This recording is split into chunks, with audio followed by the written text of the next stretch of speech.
Thank you for tuning in.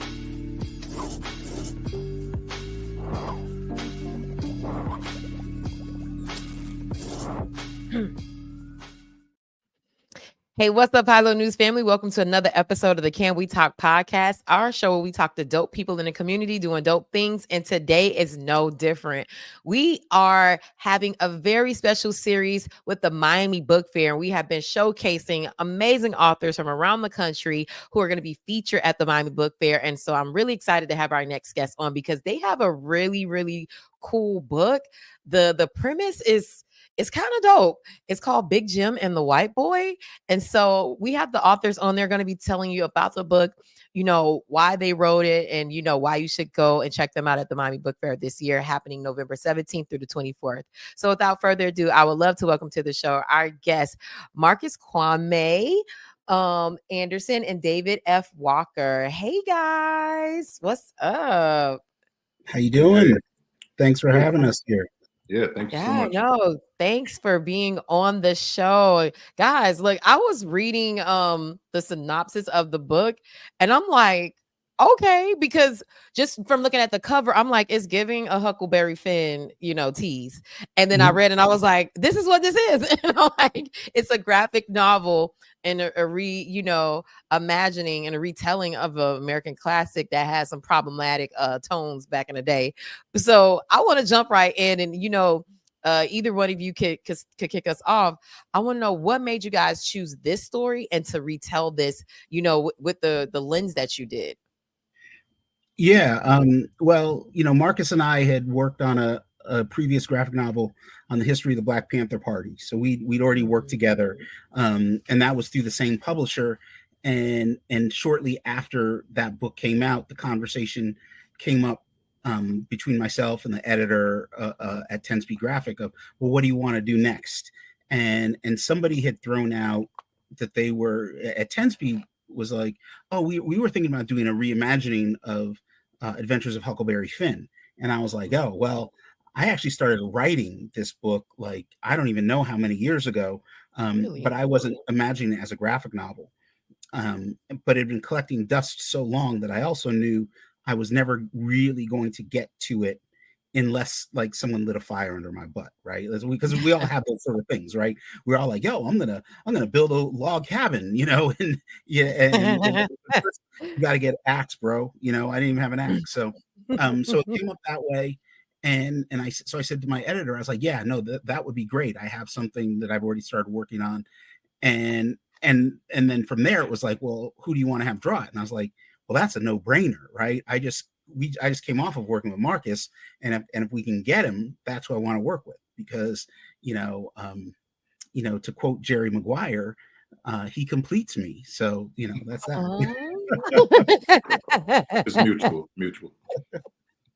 Kwame, what would you like to add to to that question? Yeah, just at the time, and we were I believe like wrapping up the Black Panther Party graphic novel at the time. When David and our agent Alex brought it to me, but like I heard it instantly. I was like, oh yeah, like it's kind of like the project that I hadn't thought I wanted to do, but of course when you hear it, you're like, yeah, of course, And I know that like just from knowing David's work, that like we were going to be doing it in like a really, really cool way, in a way that nobody else could. And that you did. First of all, the title itself, I need to know the story behind it, because Big Jim and the White Boy, like what made you guys come up with that title? It's a little bit different from Adventures of Huckleberry Finn. Well, for one thing, the book really is about Jim, right? And so I wanted that to be clear. And so then it was like, well, if you read Adventures of Huckleberry Finn, like what they usually refer to him as is different than Big Jim. It's a much more provocative and offensive word. And honestly, if I thought we could have gotten away with it, maybe, but probably not. And so I was going back and forth. I was going back and forth between Big Jim and Black Jim, right? And I was also going by from a very historical standpoint. That was like a lot of times Black men, especially in the antebellum South during slavery, had, you know, there was some sort of adjective that came before their name, whether it was Big Jim or Black Jim or Darky Jim or something like that. But more than anything, I was like, yeah, I want a title that's going to make at least some people squirm and feel uncomfortable, but not even know why they're feeling uncomfortable. Right. You know, and then, because then we got them, then we can have that conversation. And so it was just, you know, it in my mind, it was always going to be some sort of adjective, Jim and the white boy, right? And I wanted to be longer. I wanted to be Big Jim and the white boy from Hannibal, Missouri. I wanted a really long mouth. And they were like, the editor and the publisher were like, yeah, that's too many words. That's just not going to work. Yeah. Yeah. And I believe yeah, no, I believe it was the longer title for most of the working time on the book. Because, you know, you have working titles throughout the creation, and the Hannibal, Missouri part was in there almost till the end. But yeah, it's the right choice. And, you know, yeah, it's definitely provocative. Like I say, your reaction is a very common one. It's funny, too, because like early on, there's another author that I, you know, I know I'm friends with, and when I first, like, we did our reveal online, he was like, oh man, yo, this is hilarious. Cause you know, we're so in the meme era, and the era where, like, you know, you have a post and it's like a spin on something. So I think he initially thought like it was like an art piece I was doing that was like taking on Huckleberry Finn with a title. But I had to be like, no, this is like a whole book. And it's like, you know, the title is definitely, like, you know, intentionally provocative, but there's a lot behind this, you know, and I'm sure we'll get into it, but yeah, like you alluded to earlier on, it's far more than a retelling, you know, we're really you know, doing a lot of things at once. I love it. And for me, when I opened the package and saw the book, I said, the white boy. Like, it, to me, just as someone who, you know, knows a little bit of the history of Huckleberry Finn and just, you know, Black people in literature, a lot of times we're centered as like secondary characters. And so to me, what immediately jumped out was, this is about Big Jim. And I'm not to say dismissive, but I immediately know, like, the white boy is not the main character, and is giving Big Jim energy, main character energy. And I was like, okay, like, what is this? I got to see what this is about. And so was that kind of like, I guess that was a part of the intention, is like, hey, let's focus. And even with like the sizing of the letters, it's like Big Jim jumps out at you.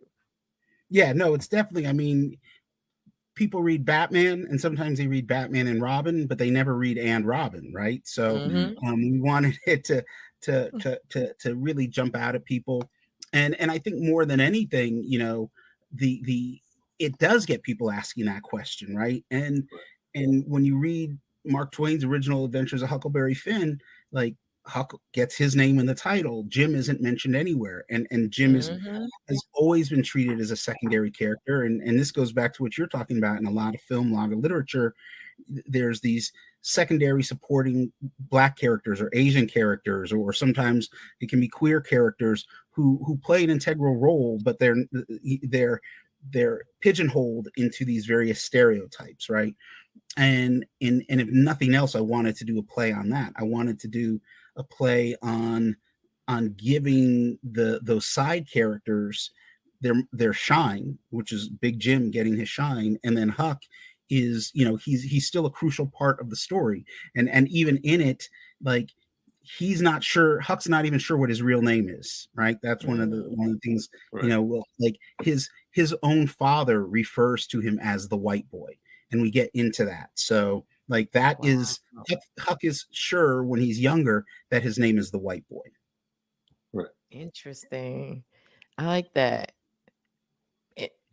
Kwame, were you going to add to that? No, yeah, like what David said. It's funny because yeah, that aspect of Huck's names, there's layers to it too. So there's the initial layer of just it kind of like centering Jim and saying, like, right out of the gate, Jim is the main character and Huck, you know. But I would also just add that, like, to be honest, I think in my estimation, added a lot of dimension to the relationship between Jim and Huck too. Because they have a relationship and a friendship in the other book, but like there's it goes much deeper. And I mean, I don't want to spoil anything, but it goes much deeper. And that name that David was speaking about is significant to a lot of elements of the story. And like you said, without giving too much away, can you guys get into some of the I guess themes or elements of the story that people will encounter when they read Big Jim and the White Boy? Sure. Yeah. You want to go first, or you want me to go? Oh, I mean, I'll be brief. I'll just say like Black family legacy, and the power of telling one story. But I'm sure David will say much more beautifully. But like that's it for me. No, I think that man, I mean, part of it is just, if you read Adventures of Huckleberry Finn, notwithstanding whatever problematic aspects of it there are, and honestly, that never even bothered me as a kid. What always bothered me was just that there wasn't enough about Jim, and he never came across as a fully developed character, right? So this is going all the way back to my childhood thinking this. But that is the problem with most Black characters and most stories, is they're not fully developed. And again, not to kick dirt onto Mark Twain or what he wrote, but it especially the older I got, the more it felt like he was trying to write some sort of apology for slavery, right? His family owned slaves, and he came out against slavery much later, but at the same time, Jim never had that much humanity, and that was what I was interested in. Was an exploration of that humanity, an exploration of that story that almost never gets told, right? But I also didn't want it to be another version of, I didn't want it to be slave, like slave trauma, slave porn, or whatever, Yeah. And so I was like, like, why not have it be a big adventure? But then at the same time, I didn't want to ignore not only the Civil War, but the border wars in Kansas and Missouri that led up to the Civil War. And I didn't want to avoid the discussion of what it meant to be a slave, to be enslaved, all those sort of things, which none of that is in Mark Twain's book, right? So like, why not explore it, right? That's the story that longs to be told, right? And so from there, it was like, okay, well, we're going to use Adventures of Huckleberry Finn and its basic premise as a jumping off point, but that's all we have to do. We don't have to stick to the original narrative. Most people don't even know really what Adventures of Huckleberry Finn's about. They know it's about Huck Finn and this and a runaway slave on a raft going down the Mississippi. That's all they know, right? So we were I just sort of took advantage of that and was like, well, here's a book that's been around for over 100 years. I don't want to retell that story. I want to tell something different, but I really want to deliver to the readers, I guess for lack of a better term, the sort of book that I wish I had when I was a kid, right? Like this is the version of Huckleberry Finn that I wished I had when I was like 12 years old. I love that. And I feel like you kind of capture the essence to me of like the Black experience, especially in the, United States, of where, we're fully formed people, human beings with stories and lives, and we love and we laugh and we do these things, but we have these really real social issues that are happening around us and they affect us, but that's not the definition of us.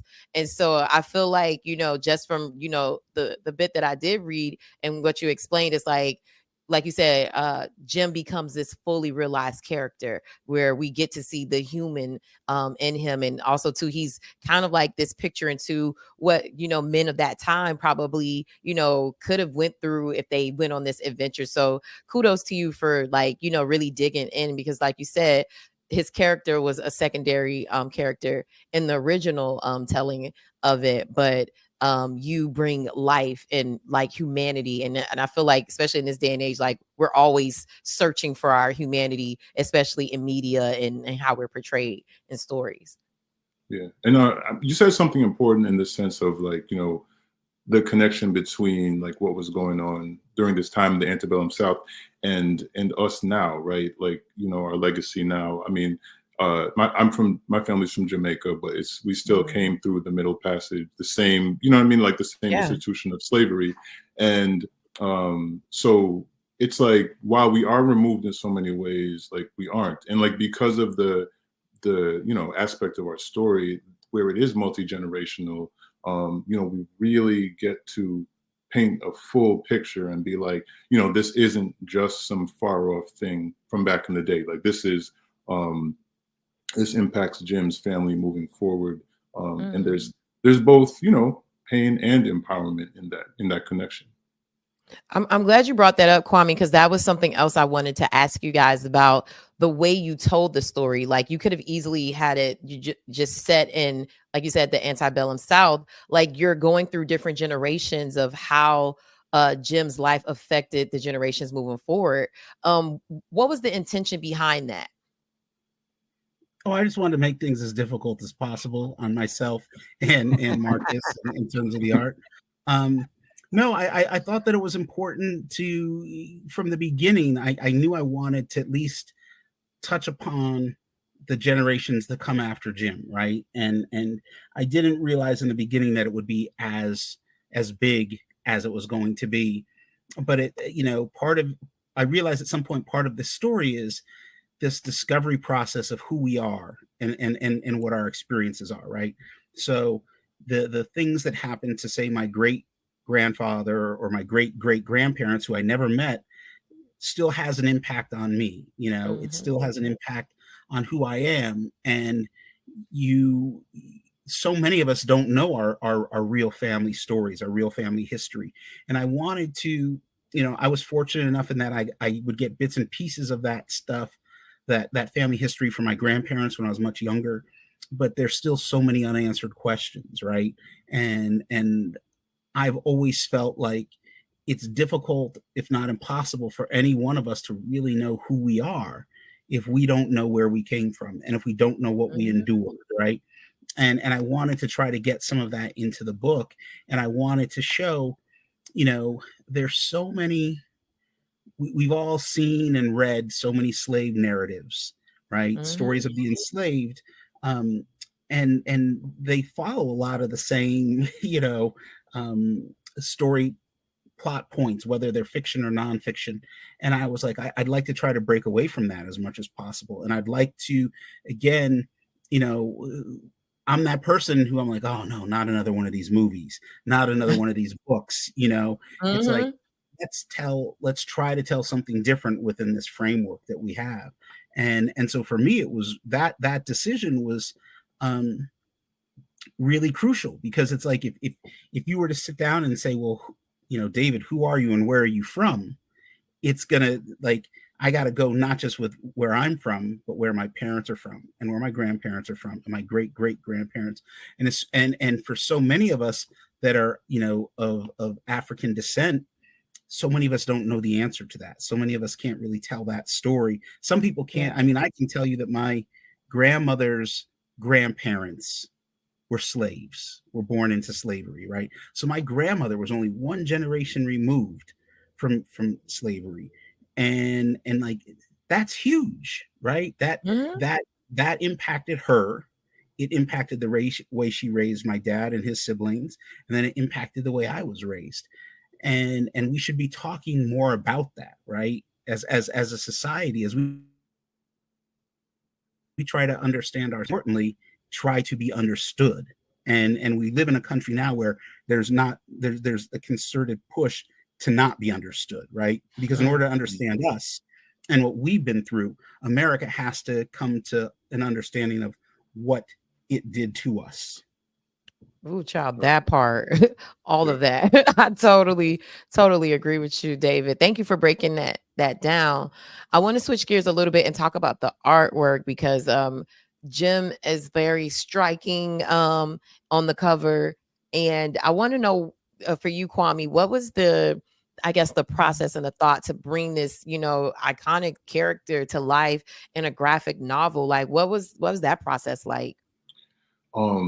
So it was, I mean, it was a really cool challenge. And, you know, like David said, you know, about making things as challenging as possible for the both of us. But like, you know, I love a challenge and I love a creative challenge. I know for me and for David, like we wanted him to be, we're bringing like dignity to this character. I also wanted him to feel real too. You know, I didn't want to necessarily, you know, do the thing where it's like, you make him so like so dope and so over the top amazing that he's not even human anymore, you know. So I wanted him to be like a first and foremost an imposing and strong character, but also a character with a lot of like humanity and warmth too. But I mean, obviously that warmth isn't always reflected in the situations that Jim would find himself in. So like, you know, when I sit down to like design a character or draw a character, I'm always like really thinking about story, about who they are, you know. And like in cases like this with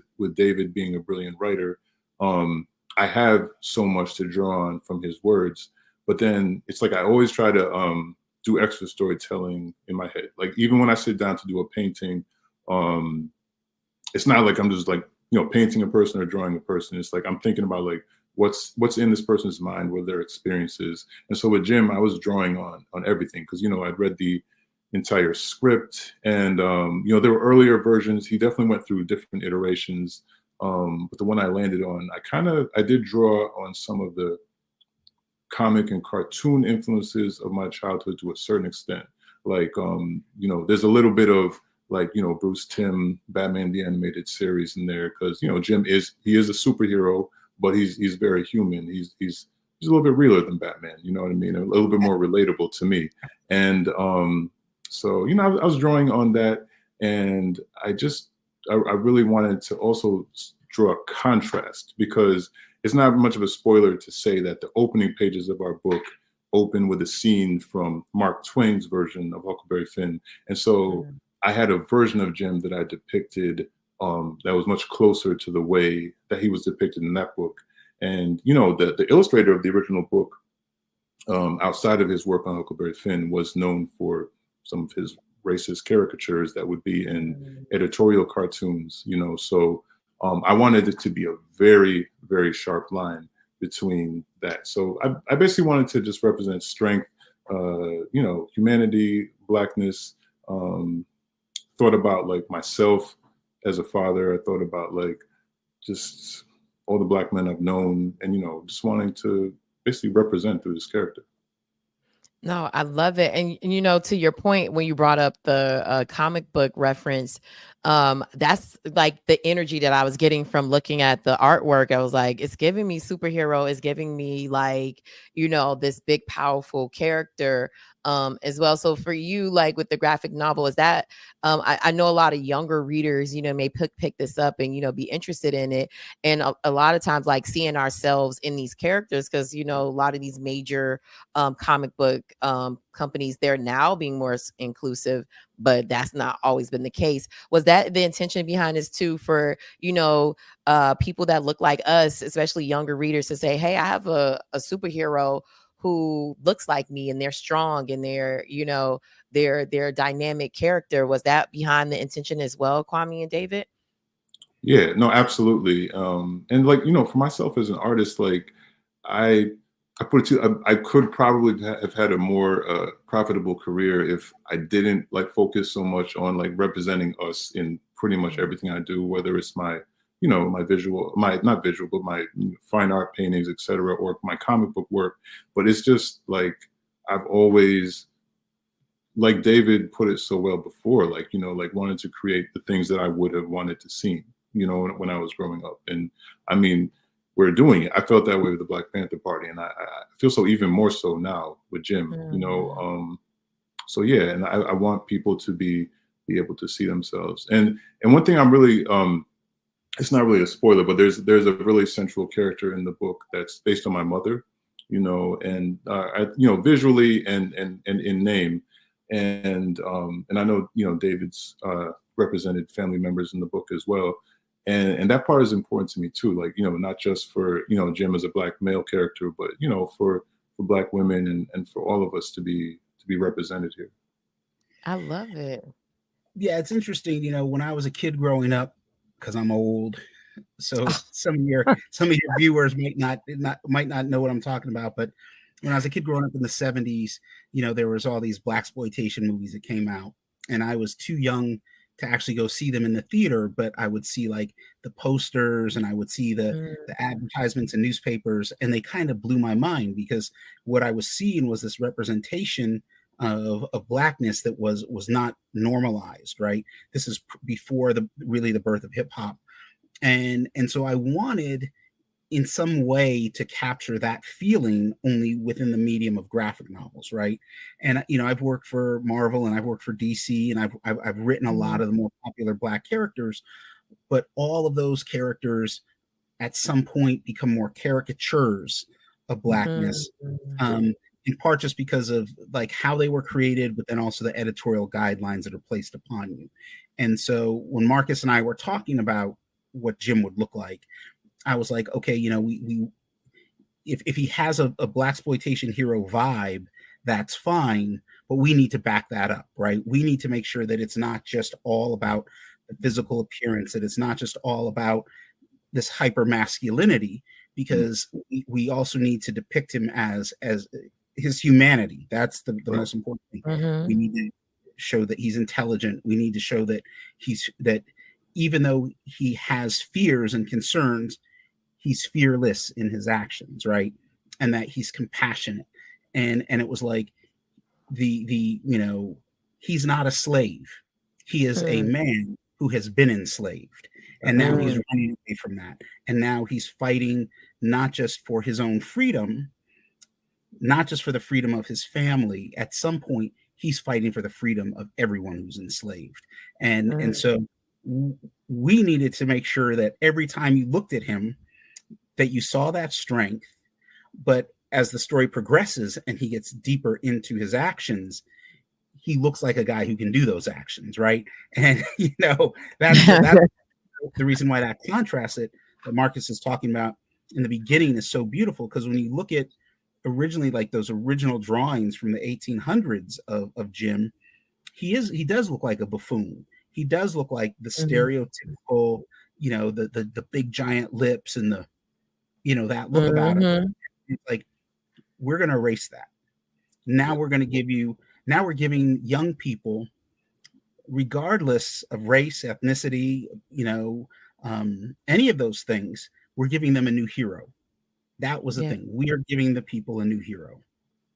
Absolutely. And real quick, if I could just like one other like visual note, because David kind of touched on that about like balancing this super heroic with the humanity, and there are a lot of moments in the story that I mean, I would say honestly a majority of the story really is about vulnerability as well, because as strong as Jim is, as intelligent and just as adept as he is at maneuvering the world, he is very aware of the realities of the world he's maneuvering. You know what I mean? And it wouldn't be serving the story or our ancestors, quite frankly, if we didn't represent the inherent like dangers and the constant affronts to the humanity of Black people that permeated this world. So just that balance of like the strength and the vulnerability was really important as well.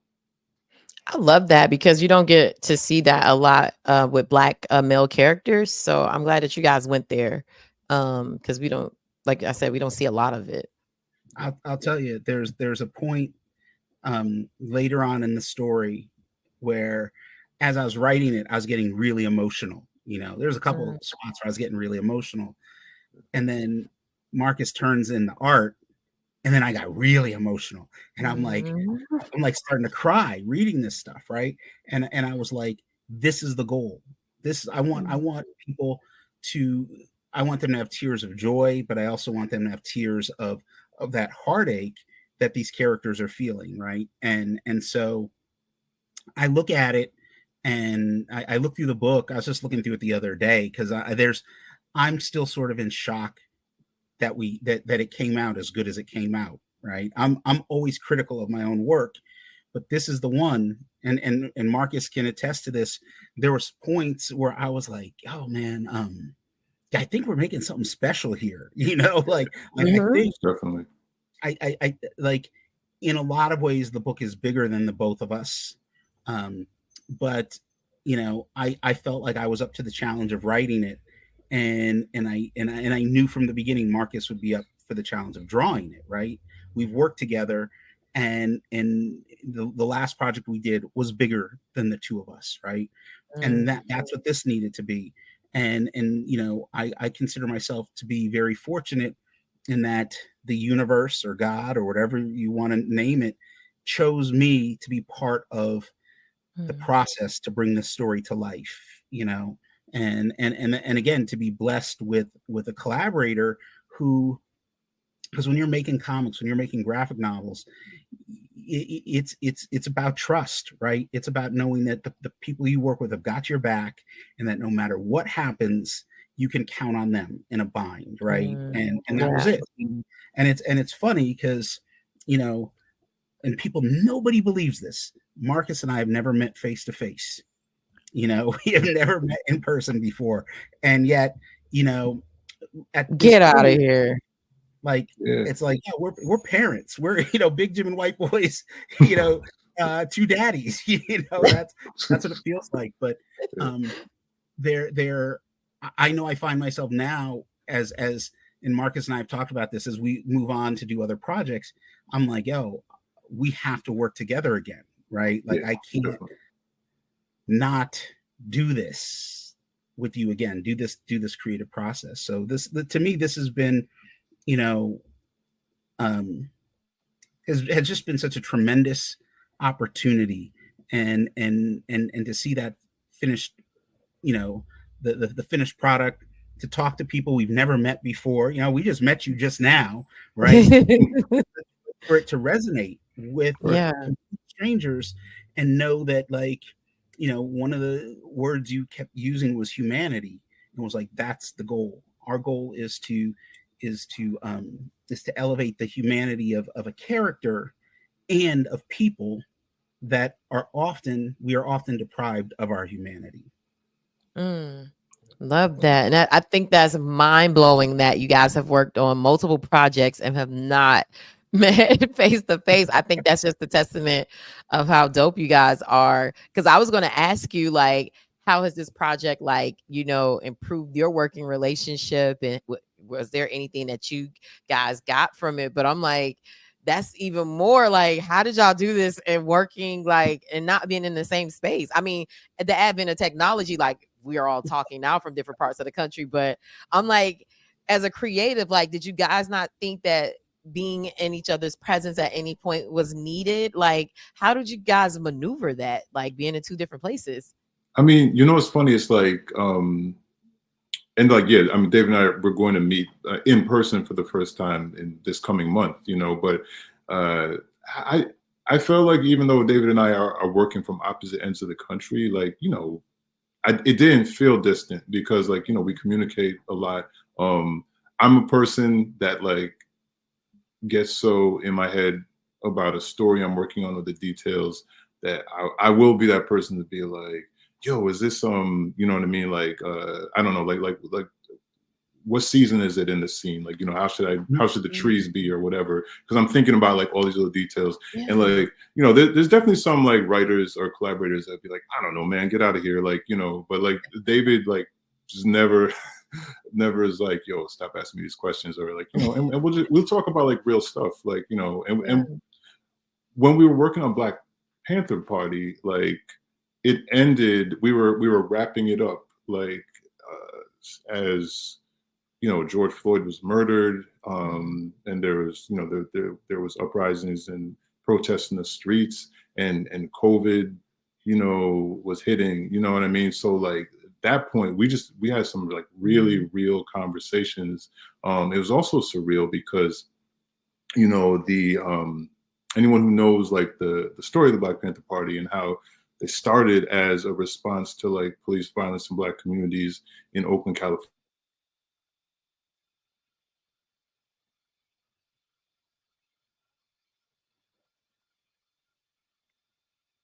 Oh, we lost him.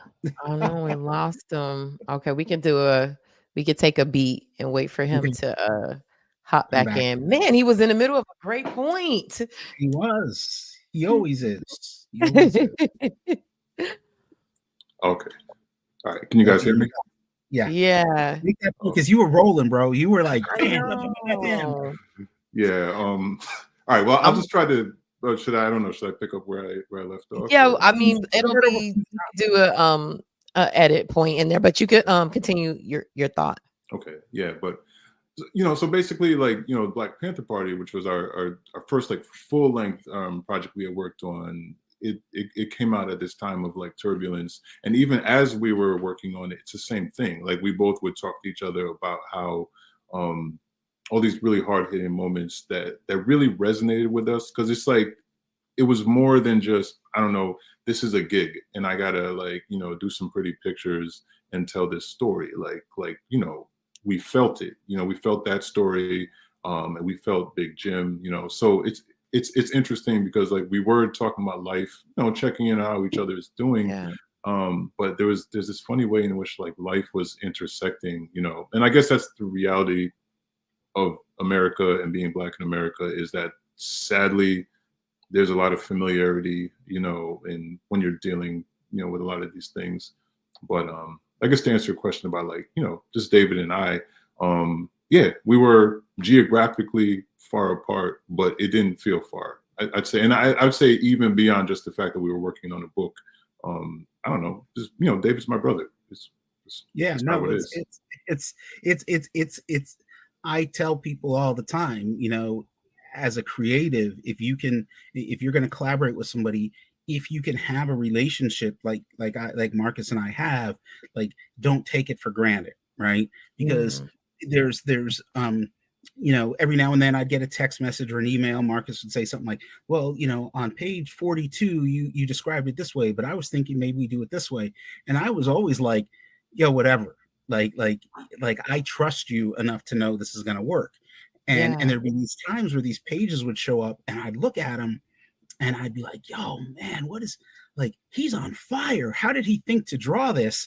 And then I go back to the script and I'm like, oh, this is what I described, right? Only it's going to come to life, And there was one scene in particular where when I saw it, I was like, man, like, where did he come up with this stuff? Like, and that's the thing you want. You want to get, as a writer, you want to get so lost in what the visuals are doing. But every time that would happen, every time I would see that in the art that was showing up. And I think, for me, more than anything else, it's like, I know I'm in good hands, right? It's that, again, it's this level of trust that you have to develop, but sometimes that trust is squandered by other creative partners. They're in it for a whole other reason. And I'll never forget, Marcus, I might have told you this one because I don't even remember if it was in the script, but there's one page in particular where I get this message from him and he's like, yo, I was thinking about doing something inspired by Frank Frazetta. Frank Frazetta is one of my favorite artists, right? Yeah. Wow. And I'm like, I don't even remember if that was in the script. To this day, I don't remember it's in the script. But I was like, yo, how did he, like, he's talking about Frank Frazetta. And then I look at the page and I was like, oh, he got it, and that's one of those things, like that particular language. I can say to Marcus, I can say, yeah, this should be like something Jack Kirby would draw, or this would be something like, and he gets it. And then he'll come back to me with something else and be like, oh, I was thinking about this, or even, and sometimes it's even like color. We're talking about color choices, or we're talking about this, that, and the other. And again, it's, I feel like at this point in my life and my career, like, again, nobody should be this lucky, right? I've been incredibly fortunate, and to me, it's like making sure people know that I know how fortunate I am, right? Like, that's the thing. It's not just to say, oh, we created a good book, but it's like, no, we created a good book together through mutual respect, through communication, and through a desire to give people, not just Black people, but people in general, like something that reinvigorates their spirits. There's a video I saw on Instagram not that long ago, that little white kid who dresses up as Black Panther, and he's and it's like, to me, it's the cutest thing, because it's this little white kid whose favorite superhero is Black Panther. And it's like, that should be perfectly acceptable and normal, because when I was a kid, there were no real Black superheroes for any kids to look up to, right? And that's what I met a girl, little white girl, like 10 years old, at a convention not that long ago. Her favorite book of all time is The Black Panther Party. Oh. Who would have thought, right? You know what I'm saying? And her dad was like, she has the book memorized. And I'm thinking, damn, this kid's weird. But at the same time, it's like that heroism, those things that we aspire to both emulate and to shine a light on, those ideas are universal, and they should appeal to all people. Yes, man. I love it. And I so grateful that you guys decided to go on this journey together. And also too, outside of the story of Big Jim, just your display of working together and collaborating and trusting each other as creatives is also too a lesson within itself to be displayed. So kudos to you, and thank you for sharing this story. I'm like I cannot wait to like dig in more into this book, and I want to share a copy with my nephew who's 14 years old, and he likes to read, and so he's into comics too. So I feel like he will really get into that. So thank you guys for giving him and giving me a new superhero to look up to. Just switching gears a little bit, I want people, because you guys have told this amazing story, I want people to know what your involvement with the Miami Book Fair is going to look like. It's going to be like one of your first times meeting too, I guess, if you both are coming. So can you guys tell us what your involvement with the Miami Book Fair is going to be? I don't know. I'm gonna show up in Miami. Yeah. You know, are you guys doing panels or book signings? Like we're doing a book signing, and I believe we're doing a panel. I believe we are a part of a panel. I do believe so. Yeah, and that's going to be on Sunday the 24th or something like that, I believe. And you know, I tend to just show up at places, and then they point me in the direction and go, "Okay, go do it." You know, and a lot of this comes from my background teaching. I can just go anywhere and do anything. So. But you know, I'm looking forward to visiting Miami Book Fair, meeting people face to face, and engaging hopefully with people who enjoy the book, who have questions, and you know, and maybe hopefully inspire some people to do their own thing. Yeah, no, it's amazing. I feel like Miami's gonna feel you guys. I love you guys when you come, and hopefully I'm gonna be out there covering the book fair. So hopefully you guys get to meet in person, and so it'll be a reunion for all of us to get, you know, from our virtual meeting to an in-person meeting. But like, this story is really, really dope, and I'm so glad that you guys took the call to create this book. And like you said, this would have been something amazing to have as a kid, but I'm glad I still get to enjoy it as an adult too. Like it's for all of us. It's for me too. Yeah, and that's important. It literally is for everyone. You know, it's like comic books. I'm a comic book evangelist. I tell people all the time that, you know, there is a comic book for everybody. It's like movies, right? It's like film. Yeah. You know, some people love comedy, some people love art films. There's detective. There's something for everybody within comics. And, you know, Big Jim and the White Boy definitely, you know, it's not just for young people, it's for adults as well. Yeah, I think that we've been able to create something that not only is the story multi-generational, but I think that the appeal of it will be multi-generational, right? Absolutely. And I'm hoping that, like, when I was a kid, again, because I'm a little bit older, I remember seeing the TV miniseries Roots in the 1970s when it first aired. And that led to conversations between me and my grandparents about their experiences and the experiences of their grandparents. Wow. And that's what really sparked my interest in family history and history as a whole. And I believe in my heart and soul that Big Jim can do that. You take someone like your nephew, you know, and he can read the book, but then you could also give that book to someone older, a grandparent maybe even, and they could find something in it. And then in between the two is that conversation that can be had. conversation that is like, oh, wait a sec, let me tell you this story. Because a lot of times we don't tell the stories. Our families are afraid of the trauma, or they don't want to relive it, whatever it might be.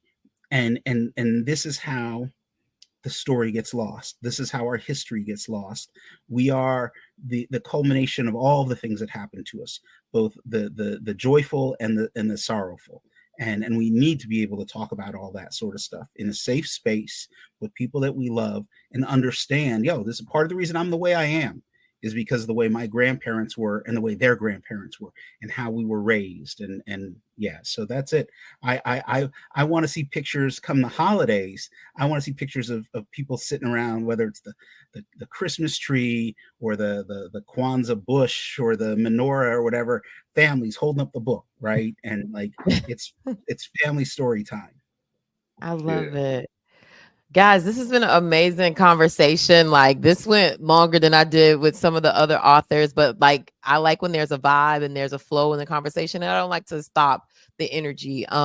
Before I let you guys go, how can people connect with you? How can they follow you? Buy the book, and just any last thoughts that you guys want to share. Definitely want to give you this time to say it. Sure. My best way to find me is on the website that I never update, which is davidfwalker.com, or on Instagram at davidf.walker. And that's it. I'm an old person who's grumpy, who doesn't like technology that much, but you can find me. If you want to find me, you can. Gotcha. Yeah, and for me, you can find me at marcuskwame.com. That basically links to everything, my socials. The socials that I actually use, I would say, is maybe Instagram, Blue Sky, probably the best ways. So, look me up at Marcus underscore Marcus underscore Kwame on Instagram, at Marcus Kwame on Blue Sky. But yeah, look us up, and we have the books, the pre-order links on all of our stuff. So yeah, just pre-order it. Definitely, that counts. It lets the publishers know that you want to hear more stories like this. So yeah, pre-order. Yes, definitely. We gotta definitely support Black creatives. So I appreciate you guys for sharing your story and taking time to come and speak with us. This has been another amazing episode. Like, I'm literally thinking about this book right now. Like, I have to like dig into it like right now, like as soon as we hop off. So I appreciate you guys for breaking this down, giving me more insight. Hilo News family, make sure you go check them out at the Miami Book Fair happening November 17th through the 24th. They'll be out there doing some cool things, but also to connect with them on social media. Pre-order the book, support it, and get into this story and share it with the entire family. Like, these stories, our stories matter, and I'm so glad that you guys have the platform to be able to share it. Again, thank you guys for coming on the show. Guys, follow us on social media. We're on all the things: Facebook, Instagram, Twitter, YouTube, Black Planet, all the things, MySpace. We're not there, but just playing. But follow us on social media. We're there. Those things help us to stay relevant and engaged, and help us to do the work that we're doing.